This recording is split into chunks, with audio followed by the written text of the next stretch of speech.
La iniciativa de Sagicor, a través de nuestra compañía local y también nuestros colegas en el exterior de las demás compañías Sagicor, todos los años seleccionamos un proyecto al que le damos la atención y hacemos algún esfuerzo para colaborar.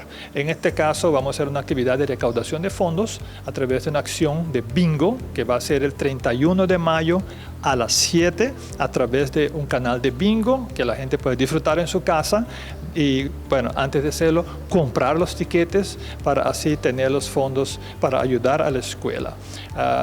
Colaboramos todos los empleados de Sagicor para hacer esas ventas y tenemos una lista de prioridades para atender.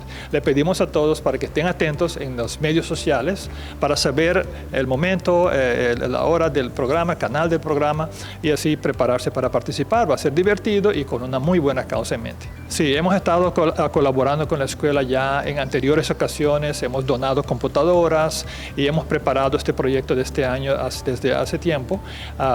Vamos a poner atención al mantenimiento del techo.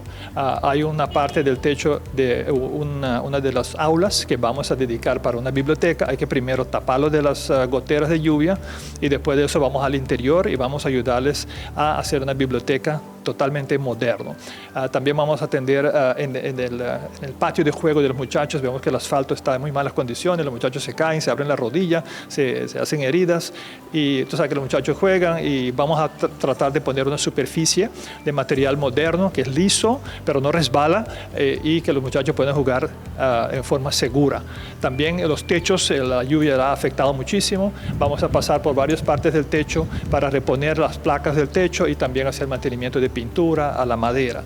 Son necesarios, nos ha presentado estos retos la directiva y los padres del colegio y vamos a dedicar este año para ayudarlos. Vamos a publicar todos los sitios donde pueden ir a buscar en los medios sociales. Claro que pueden llegar a Sagicor a comprar porque vamos a estar atendiendo.